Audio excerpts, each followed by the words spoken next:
So the purpose pillar is all about finding a new purpose, and this is especially if your job or your service was your purpose. Often in retirement, our purpose becomes our grandkids, right? But if you're distant from your family or estranged from them, this could be a very difficult time. But also be aware that 19% of us never had kids. Like me, seriously, we're in need of a new purpose.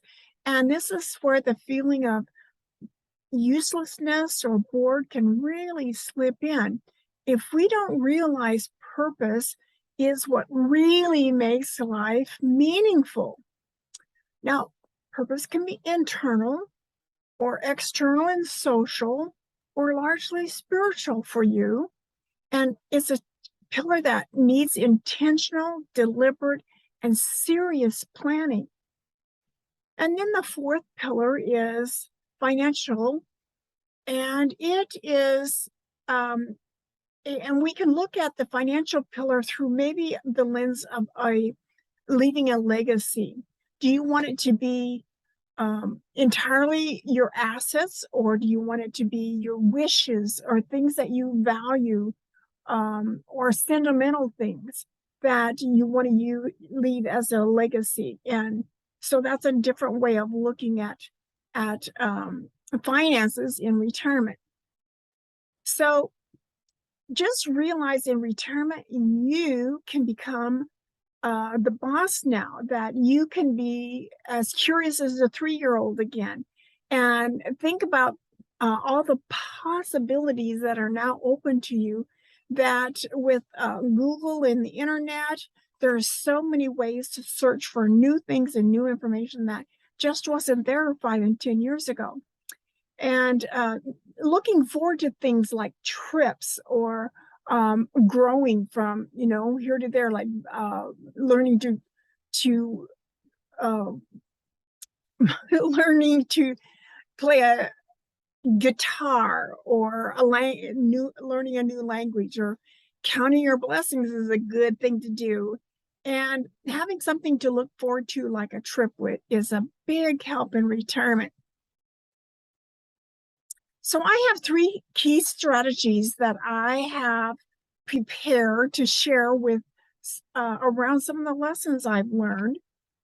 And you've maybe taken profile and assessments over your career, but have you ever taken training on mental strength? That's one of the webinars I signed up for shortly after I retired, and I had a pivotal aha moment during that training. It was by Andy Shaw out of the UK. And he said he had experienced a real downturn of events. He had been quite successful, and yet his mind became full of worries and fears, and he knew his mental strength was gone. And his instincts told him that if he wasn't able to control his thoughts and his thinking, he'd never be able to control his life fully. And he knew he was at an extreme turning point. So he said that mental strength is about having the ability to choose on purpose and not living by accident. And his solution was to pick a truly wonderful memory from his life that made him feel really good, and something that he could imagine in all the details, that what led up to it, and the sights and sounds of the event, that made the memory all the more fresh and present. And his warm memory he shared that day was he had always wanted to learn to fly an airplane, and his picture was of his 3-4-year-old son sitting in the back seat of the plane that he was flying. Well, that warm memory for me when he was telling the program was reminded me of being in the 3rd grade, and I was chosen to be one of 3 readers for the Christmas program. And nobody taught me how to be a good reader, but I started paying attention to who's up there in front of people on a stage. I'd look at the news broadcasts on the TV, and I'd look at the pastors or teachers that were in front, and okay, you need to speak up so they can hear you, speak loud enough, speak slow enough so they could understand you, and then look at your audience once in a while, and you'll be a good reader. And so after the Christmas program, I had one or two people come to me afterwards and say I was their favorite reader. And it made me feel so good that they noticed my diligent preparation. But there came later even more learning from what Andy Shaw was presenting. And he's saying that the way you choose to control your thoughts and your life is by being patient with yourself, but also that it takes a while. It's a challenge to do that, and so don't expect that it's going to be overnight, but it will definitely improve your life because you're in charge. And I've made a little art block that goes along with this. That's a little kitty cat that looks really kind of worried, and the caption I have on my art block is "Worry is a misuse of imagination." And I think that is so important to know. And the part I forgot, a key part about recalling that warm memory. So he said, when you're facing going into a difficult meeting, or are you going to have to talk to somebody and you're kind of uptight and how's it going to go and nervous and fretting a little bit, well, hold that warm memory for 15 seconds and then go into your meeting, and it will go so much better, and you won't have any frets or uncomfortable feelings. It will go so much better for you. So a story I tell about what another lady that I found her in the Word from the Wise Award, and Carol Penny had overcome some pretty significant obstacles with her mental strength. Carol was 66 and was forced to early retirement. That happens, but hers was due to a life-changing, that health thing, that health pillar.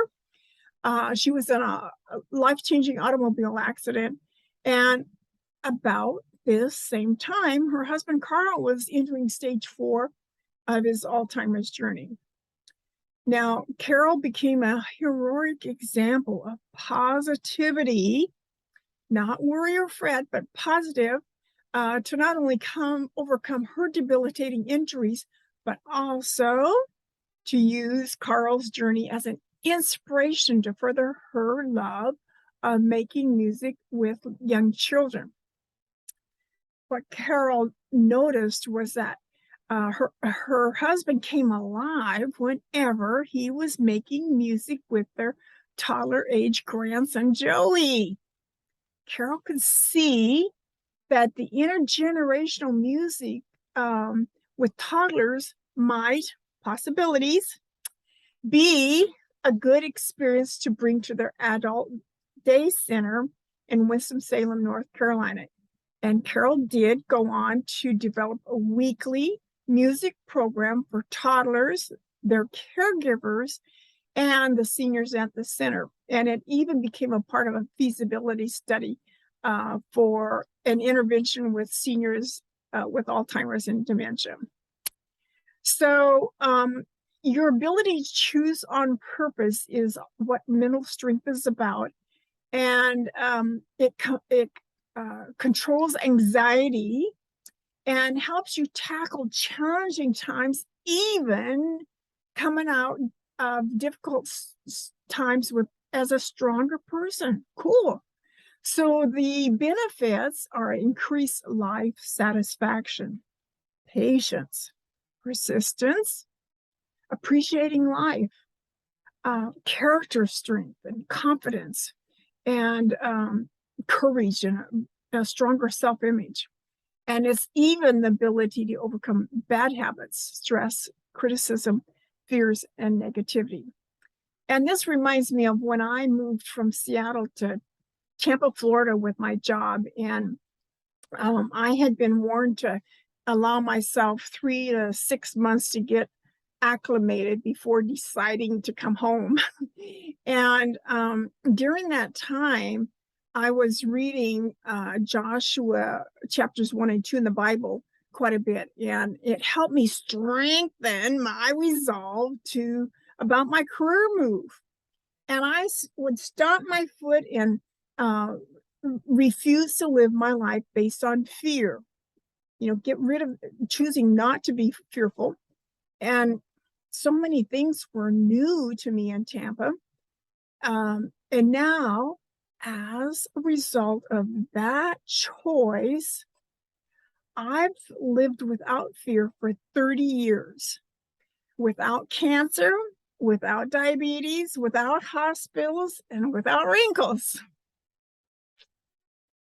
So, a TV movie that kind of goes along with this mental strength thing was played by Meryl Streep, and it was called First Do No Harm. And it was about her struggle against what she saw as narrow-minded medical establishment regarding her son who had severe epilepsy, and he was not responding to any of the medications, but she wanted them to try a controversial diet, the ketogenic diet. So that might be a good example for you in watching how others have used mental strength. All right, my second key strategy for transitioning into retirement is about purpose, because it's the secret glue of retirement, and it comes in with many benefits. You have more meaning in life, contentment, fulfillment, happiness, longevity, and better health. So when I learned that 31% of the retirees struggle with finding a new purpose after retirement, I knew I needed to help solve this problem. And the easiest and quickest way to have purpose in your retirement transition is do what you do for charity. Now, you may not want to do it for a long time, but it's a starting place to get started with. If you're an accountant, find some charity or nonprofit that needs an accountant. Maybe you're a pilot and you can find a nonprofit or charity or foundation that needs something delivered, things or people.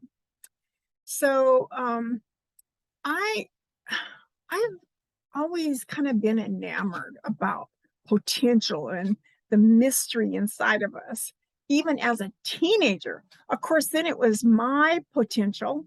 But, throughout my career, I kept a curiosity about other people's potential too. And I started realizing that the more we were aligned with our potential and our creativity, maybe that's also where our joy lies too. And I began to believe that everybody has a golden nugget inside of them tied to that joy. So now this last year, I've made it my focus to write a book about purpose and helping people take baby steps, do it yourself purpose. And it's called Fresh Courage in Retirement, Finding Purpose, Essence, and Fulfillment. And it's a place where you can apply the action steps for figuring out your own. But some people like it done with them or for them. And I come up with a real easy, at least I think it's easy, formula for beginning to think about your potential, and that just because you walked out of the job and you no longer have a business card, you still have the education that you had before you left your job. You have all these years of experience that have made you wiser and sharper. You've got talent. Now, maybe some of that talent needs dusting off, playing the guitar or the flute or being a good debater. But you still know how to do it. And then there's the ability to reflect and gain wisdom from what we've been through, lived through. And what about all those people that you worked with and colleagues and friends and people on the bus or the train that that's your network? And then the last thing in this formula is you get to live from your heart. You may not have had a chance to do that in any of your jobs, but since you're the boss now, you can. And by golly, I bet you'll shine at it too. And to me, this represents a huge untapped potential with all us retirees having all this time freedom. So I hope that helps you get started with sharing your wisdom and your reflection and realizing that you're not that much different without a job, because you can still share all the things that you've learned through life up to now. So my book, in fact, is ranged around 7 major things that people want in life: conserve resources, conserve time, build social network, gain status, be generous, accumulate resources, and desire meaning. Now, there has been some real new research done, come out just in the last 3 or 4 months. Researchers Aaron Hurst and Brandon Peel and their team at the Science of Purpose have uncovered some startling statistics about the role of purpose in our lives. Yay! Individuals, that includes you and your kids and your grandkids, with a connection to their purpose, experience 63% increase in wealth, leadership, effectiveness, and fulfillment. They learn twice as much. You're 4 times more engaged. That sounds like a super positive thing. And that people are even 175% more productive. Now, retirement is a new lease on life. But nobody tells you you're the boss now and that you have a license to live from your heart, shine, and be curious about all the possibilities you could create. In fact, I have a resource list of possibilities that I'd be glad to share with you if you share your email with me so I can send it to you. I've collected about 5 years of books and movies and websites that help you think about what's possible and what aligns with your potential inside. Now, my mom said, when you give, you are blessing the recipient and they feel good, but so do I. So let's start thinking about all the ways we could volunteer. In fact, I want to transform many of the 48 hours of weekly TV watching into volunteering for a meaningful purpose. Increase that meaningfulness, in our lives. Since currently 24% of retirees, just a quarter of retirees volunteer at all, and their average is only 2.3 hours a week. Now, I've been reading the book Give and Take, and he talks about Adam Grant suggests striving for 100 hours annually for volunteering would be a good goal. But he kind of cautioned you to not go beyond 800 hours a year. And realize when it comes to volunteering, trying different gigs is a really good plan, because the first 1 or 2 or 3 may not fit you. And when you're volunteering, it should give you energy and that sense of joy and meaning that you're found a place to fit in, to matter, and to make a difference. Now, Joyce Major was on my podcast, and she had a burning desire for growth and an inner urge for social change, a need to find her purpose, and she had a curiosity about the world. And Joyce created her own dream, a year-long community service around the world. And each country she would be in for a month. And she would do projects with lions, kangaroos, baboons, monkeys, orangutans, and elephants. She taught English in China, Ukraine, Guatemala, and Spain, and even volunteered on archaeological restoration and sustainability projects and conservation projects. And then when she got home, she wrote the book, Smiling at the World, to tell about it. And I certainly enjoyed reading that book. So if you know people who devoted their whole life's work to a purpose that might solve a family health problem, Lorenzo's Oil is a movie that talks about that, and was pretty interesting movie and one of my favorites. And then I love Patch Adams' movie, where his purpose was to change healthcare using laughter as medicine.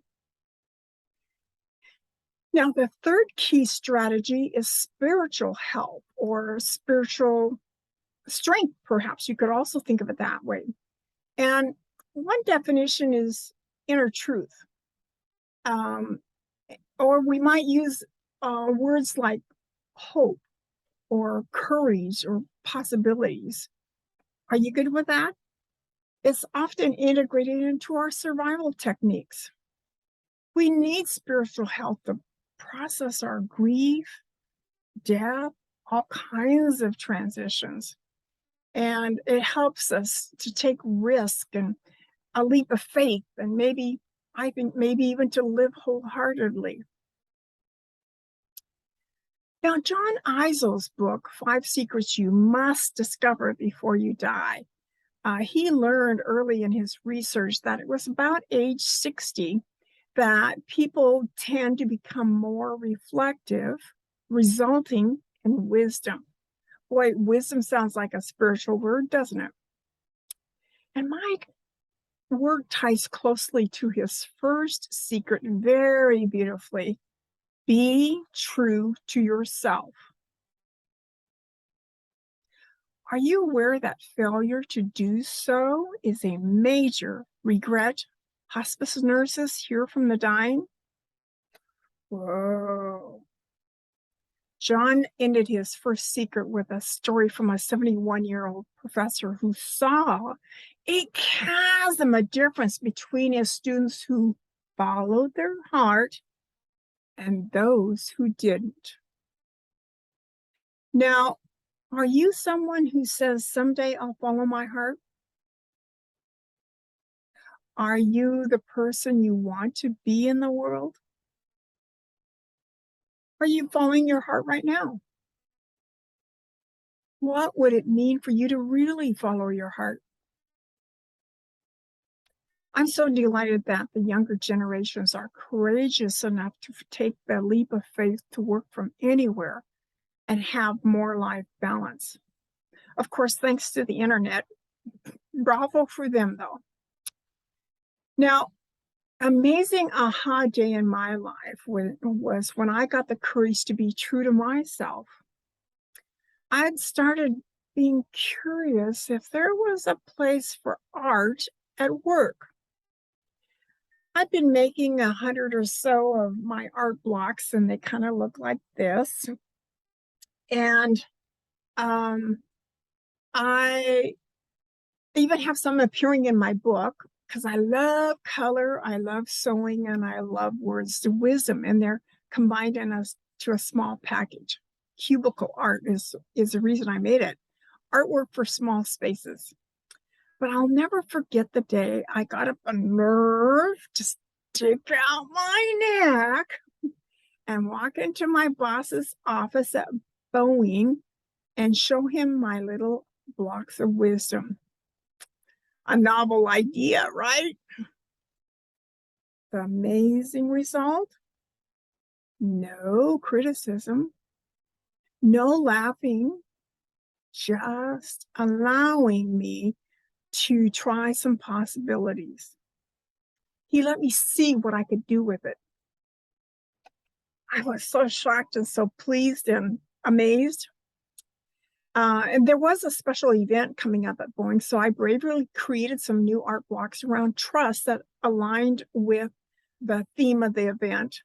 And then we blew the art blocks up into trust posters and posted them around the production floor. And now my blocks have become part of my brand. So I love to inspire people to live and express from their heart, their values, their talents, their uniqueness, from your joy and creativity. And I do so as the Queen of Courage on Instagram. Be you, be true to you. So when I was doing podcasts, the last one I did, I wanted to do on courage. I had trouble finding a speaker. I thought that was a problem in itself. I finally found Dr. Reverend Bob Nicholson, and no surprise, right, that he had a doctorate in divinity. Well, Dr. Bob was 89. He had been widowed after 57 years of marriage, and his opening remarks to my podcast audience was, what is in place in your life the morning you wake up and you don't need to go to work? Thinking about that now before it happens is a pretty good idea. More of his juicy nuggets were courage gives us hope. And he gave the example of when you watch firemen or police or brave leaders risking their lives, common everyday Americans as well, using their mental strength and spiritual health to protect us gives us courage too. You may even know somebody that's used their spiritual strength to overcome their odds of recovery and have a rich story of hope they now share with others. Now, Dr. Bob said his rich source of courage is his faith. It helps him to make peace with his neighbors and to serve in difficult situations. He replenishes his day by looking back, reflecting back, looking within, and then looking ahead. Since his wife has died, he sees himself as having a new beginning and finds this perspective nourishing. It sounds a lot like my sister-in-law. After my brother died, she seemed to get a new lease on life. She signed up for swimming and art classes. And it was refreshing to see her taking on new things she wasn't able to do before. And I was proud of her. I had a profoundly moving experience while attending the Mayfair in Dallas, Texas one year, and it was why I do the work I do. Profound experiences tend to change us, don't they? It's now connected to my being true to myself, in fact. I love unique things, and I found the most amazing jewelry designer way back in the South 40 of this Mayfair. And it was a geometry teacher turned jewelry designer. And I was enamored. I tried on some of his rings and something moved in my gut. What was that? I took them off and put them back on, and it moved again. I left there bewildered and so touched. Later, when starting the coaching academy, our starting day assignment was to bring a nature story to class, a story that described what it's like to be an object in nature and to describe that as if it was us. And so my story was around being a unique and valuable ring. The refinement, the sparkle, the durability, the beauty, the intensity, the color, strength, and quality. Then, as we shared how we saw ourselves on the inside with our colleagues in a circle, uh, most of us were moved to um, practically tears because it was such a precious moment. Sharing our essence, our inner spark. No one had ever asked me to do that before. It was like sharing my soul. I want you to discover your inner spark. So you're energized daily and where every day feels right.